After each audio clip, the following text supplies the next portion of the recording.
Petualangan malam di gunung yang menghantui. Sambil menunggu janji saya tentang tiang kembar yang menimpa neneknya teman saya, tidak ada salahnya saya sekadar berbagi pengalaman waktu pertama kali saya ikut Mapala 2 tahun yang lalu. Bagi saya, ini salah satu malam yang paling menantang.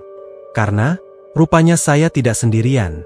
Untuk mempersingkat malam kita, tidak ada salahnya saya ingatkan kembali, untuk melihat ke sekeliling, mungkin ada satu di antara kalian yang beruntung, di mana mereka ikut menemani sajian saya malam ini.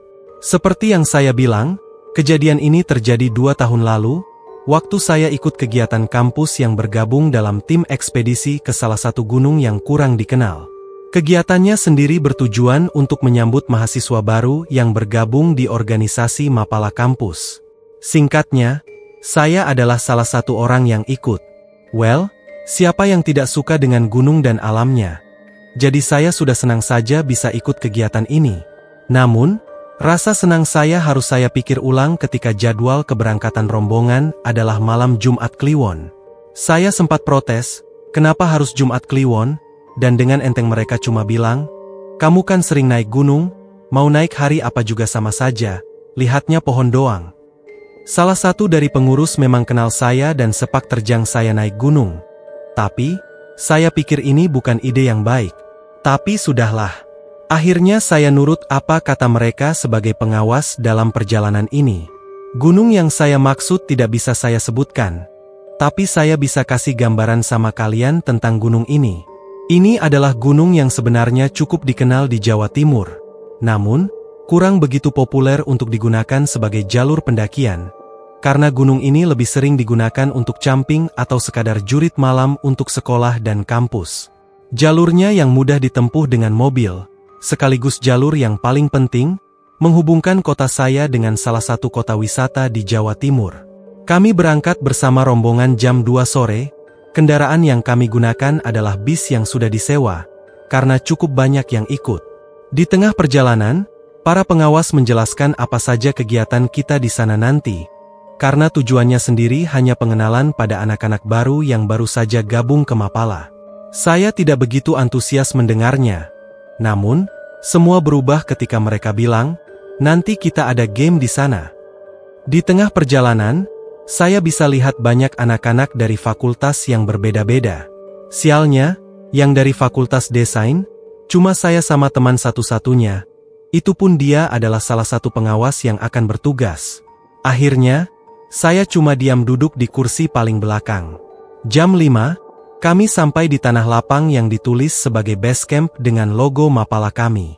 Di sana cuma ada rumah gazebo, yang tidak terlalu besar. Rupanya, ini bukanlah tujuan kita malam ini, karena tujuan kita akan masuk jauh ke hutan. Saya akhirnya cuma cengok, sembari geleng-geleng kepala. Maksud saya, ini jam 5 sore, dan bentar lagi, hari mulai petang, dan mereka nyuruh kita masuk hutan. Tidak masuk akal sama sekali. Tapi akhirnya, kami semua setuju. Saya bisa lihat tidak ada yang keberatan sama sekali. Mungkin, ini adalah pengalaman pertama mereka di gunung. Dan mereka tidak tahu saja, apa yang tinggal di tempat seperti ini. Akhirnya, pembagian kelompok pun dimulai, dengan masing-masing anggota per kelompok diisi oleh 4 orang. Saya dapat kelompok dengan 2 cewek dari Fakultas Ekonomi dan Fakultas Teknik.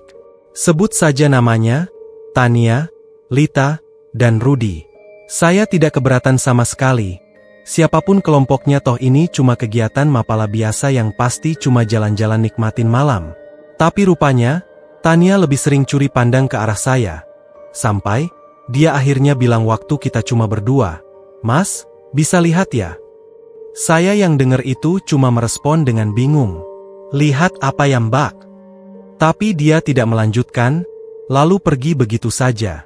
Tepat setelah sholat Isya, kami bersiap masuk ke hutan dengan jalur yang sudah ditandai. Di sini, semua dimulai. Kelompok saya jadi kelompok ketiga yang berangkat, di mana masih ada 2 kelompok lain di belakang. Sepanjang perjalanan, saya cuma bisa lihat pohon pinus dan semak belukar. Berbekal senter, saya jalan paling belakang. Di depan ada Rudi yang buka jalan plus lihat tanda. Ketika kami semakin menanjak, Saya bisa lihat beberapa kali Tania ngelirik saya. Seolah ada yang mau dia bicarakan, saya pun jadi tidak nyaman, dilihat seolah-olah saya bawa sesuatu. 20 menit perjalanan saya isi dengan napas. Karena saya punya masalah dengan pernapasan terutama ketika ada di suhu dingin.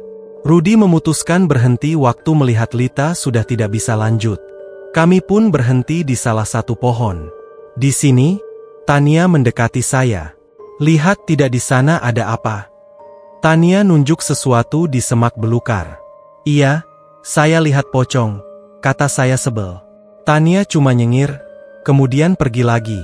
Saya masih lihat tempat itu, dan tiba-tiba saya jadi merinding setelah ngomong itu.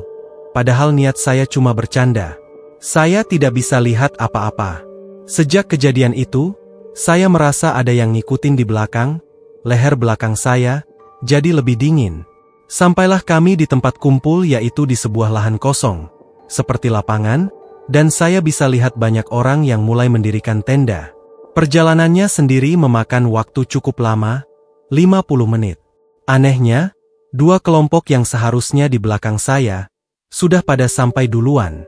Bangsat, kamu kemana aja? Cholis, teman saya yang sefakultas nyamperin saya sambil marah. Maksudnya, saya bingung.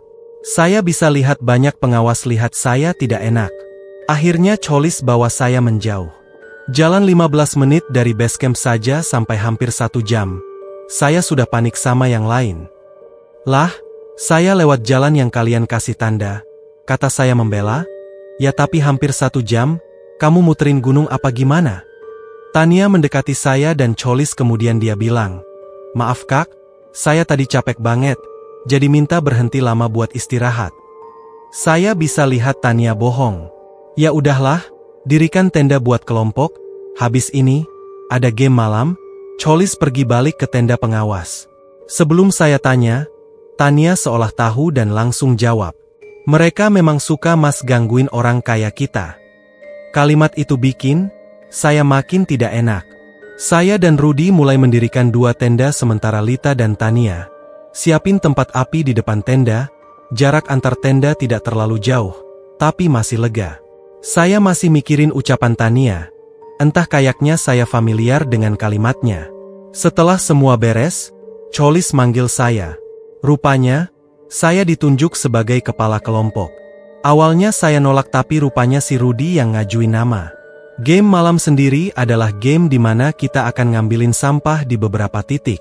Tujuannya sendiri untuk menghargai alam dengan membersihkan sampah yang dibuang sembarangan. Rupanya, saya baru tahu. Lapangan ini adalah lapangan yang biasa digunakan buat off-road sepeda gunung. Tapi karena malam jadi saya tidak lihat jelas. Bila ini tempat off-road, artinya titik ini tidak begitu jauh dari jalan utama. Kembali saya mikir, kok bisa sampai selama itu kami jalannya. Saya balik dan menjelaskan ke yang lain, sekaligus ngasih 2 kantong kresek, di mana yang paling cepat ngumpulin bisa langsung gabung ke api unggun utama untuk ikut jurit malam bareng kelompok lain. Di sini, saya bisa lihat Tania lihat sekeliling. Ada kecemasan dalam wajahnya. Saya langsung kerahin begitu pengawas meniup peluit bahwa game sudah dimulai. Tanpa pikir panjang, saya ngajak yang lain ke jalur menuju jalan utama, karena setahu saya di sana pasti banyak sampah.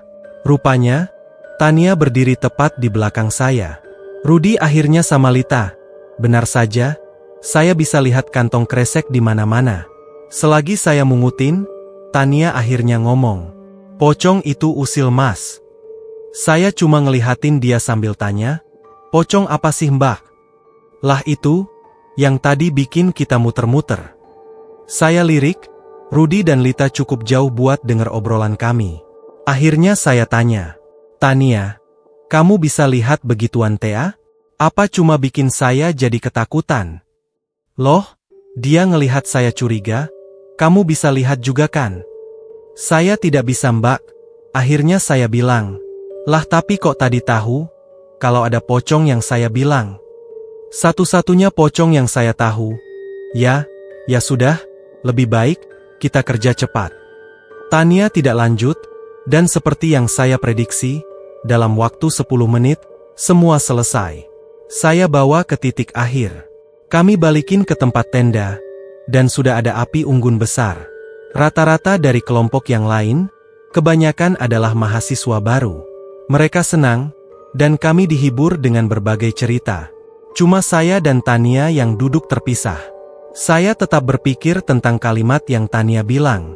Setelah beberapa lama, api unggun dipadamkan, dan malam makin larut. Tania bilang dia mau tidur lebih awal.